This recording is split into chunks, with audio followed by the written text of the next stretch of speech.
جب ہمارے نبی پیدا ہوئے تو اس وقت آل ساسان کا سب سے بڑا بادشاہ نوشیروان وہ حکومت کر رہا تھا۔ وہ 571 میں ہمارے نبی پیدا ہوئے اور 579 میں نوشیروان کا انتقال ہوا۔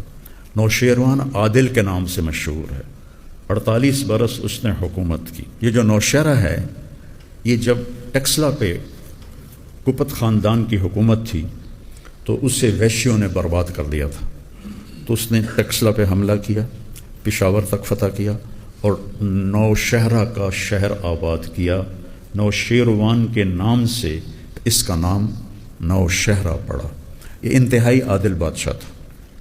ایک ہے دشمن سے لڑائی میں خون خوار ہونا، لیکن اپنی رائے میں کسی کو جرأت نہیں ہوتی تھی۔ رومی وفد آیا تو اس نے دیکھا کہ بادشاہ کا محل میں جو تھا وہ اندر جو جیسے یہ دالان بنا ہوا ہے وہ تھوڑا ٹیڑھا تھا، تو اس نے کہا کہ اتنا بڑا بادشاہ یہ دالان ٹیڑھا کیوں ہے؟ تو انہوں نے بتایا کہ یہاں ایک بڑھیا رہتی تھی، اس کا جھونپڑا تھا، تو نوشیروان نے اس سے خریدنے کی کوشش کی، اس نے انکار کر دیا۔ تو انہوں نے کہا ٹھیک ہے یہ جگہ چھوڑ کے میرا محل بنا دو، ٹیڑھا محل بنا دیا۔ تو نوشیروان عادل مشہور ہوا۔ 571 میں ہمارے نبی پیدا ہوئے تو اس نے ایک محل بنایا تھا جس کے آثار اب بھی کھڑے ہوئے ہیں۔ تو جب آپ پیدا ہوئے تو اس کے 14 کنگرے ٹوٹ گئے، 14 برج۔ وہ برج اینٹوں کے نہیں تھے، پورے پتھر کو لگایا ہوا تھا۔ وہ حیران یہ کیسے ٹوٹ گئے؟ اور 1000 سال سے آگ جل رہی تھی، وہ آگ بجھ گئی۔ تو وہ آ کر منہ بیزان کہتے تھے، منہ بیزان نے کہا جی آگ بجھ گئی ہوں۔ پھر اور خوف پیدا ہو گیا کہ آگ کیسے بجھ گئی، یہ کیسے ٹوٹ گیا؟ تو اس نے کہا کوئی آسمانی کتابوں کا عالم بلاؤ۔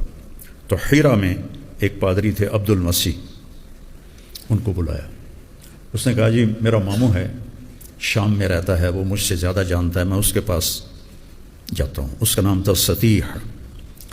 جب یہ پہنچے تو وہ سکرات میں تھے، تو انہوں نے ایسے ہلایا، ماموں ماموں ماموں، میں عبد المسیح ہوں۔ انہوں نے ایسے آنکھیں کھولی اور یوں دیکھا اور کہا بعثہ کا ملک و بنی ساسا لارتجاس الایوان و خمود النیران، تجھے ایران کے بادشاہ نے بھیجا نا، ساسانی بادشاہ نے بھیجا ہے نا کہ 14 برج ٹوٹ گئے ہیں اور آگ بجھ گئی ہے، تو اسے جا کے بتا دو کہ آخری نبی ظاہر ہو گیا ہے۔